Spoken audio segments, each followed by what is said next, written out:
आज मैं आया हूँ अनुसूचित जनजाति राजी जनजाति लोगों के घर में, जिनको पहले बनरोध कहते थे ना। जी। बहुत पहले, हाँ। अब तो नहीं कहते ना, अब पहले कहते जनजाति थे। में आ गया जब था। मैं यहाँ 90 के दशक में पढ़ता था, 90 91 92 तब ये लोग अंतड़ी रहते थे जी।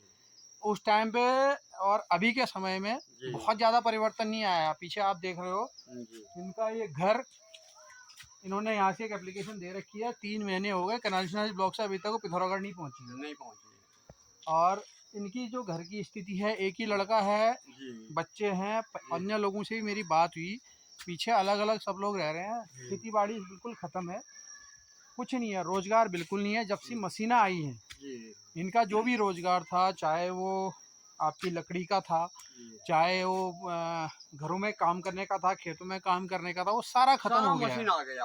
अब इनके पास कुछ रोज़गार नहीं है। अब इनके बच्चे जो हैं वो बेरोजगार हैं, ये खुद बेरोजगार हैं। अब पहाड़ की समस्या क्या है, यहाँ से कनाली सीना जाने का मतलब होता है लगभग 150 रुपये का टिकट आने का और 150 रुपये जाने का। 300 रुपये और 100 रुपये का या 50 रुपये का आदमी जो भी खाना खाएगा वो खाएगा। 400 के आसपास है। और यहाँ पे ये लगभग 9 परिवार यहाँ पे रहते हैं। 9 परिवार अंतड़ी में रहते हैं। लगभग 9 दिन 20 के आसपास ये परिवार होंगे।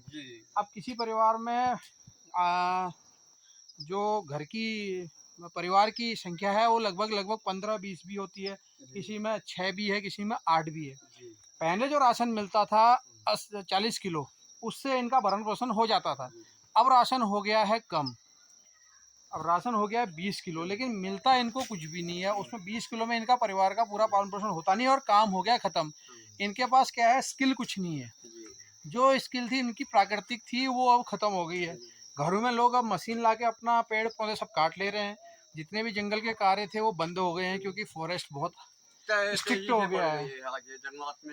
अब वो कुछ नहीं होता है। लोग अब लेंटर डाल दे रहे हैं, तो तख्ते उख्ते का काम था वो भी ख़त्म हो गया। तो अब लेकिन इन परिवारों के लिए सोचने के लिए जो सरकार है, उनको कहीं ना कहीं ये व्यक्ति के परिप्रेक्ष्य में एक एक व्यक्ति तक पहुंच के ये देखना पड़ेगा कि इसको परिवार में जो रूल्स बने हैं। अब पढ़ने के लिए इनका पोता भी छोटा है, इनके घर की टिन की स्थिति ऐसी है कि बहुत बेकार टिन डाला हुआ है सरकारी योजना के द्वारा। ये अगले 2-3 साल में ख़त्म हो जाएगा। खत्म हो गया।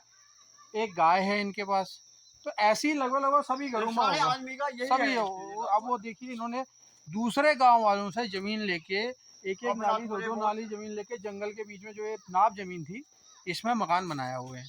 अब ये मकान इनको इंदिरा आवास में मिले थे, और इंदिरा आवास में जब ये मकान मिले थे 2003 में, इन्होंने ये छत डाली थी। आज की रूल्स एंड रेगुलेशन क्या है मुझे नहीं पता, लेकिन ये छत की वजह से अब ये बहुत पुराने हो गए हैं, बहुत छोटे हैं। अब परिवार जब बढ़ता है, अब उनके पास दूसरा कमरा बनाने तक का पैसा नहीं है। आज खाने के लिए निर्भर हैं पूर्णतया सरकारी योजनाओं के ऊपर। तो इनके लिए कम से कम जो सरकारी योजना है वो 40 किलो होनी चाहिए। और इनकी यही रिक्वायरमेंट थी। जो ऊपर बात हुई मेरी इनके जो दूसरे लोगों से, तो उन्होंने यही कहा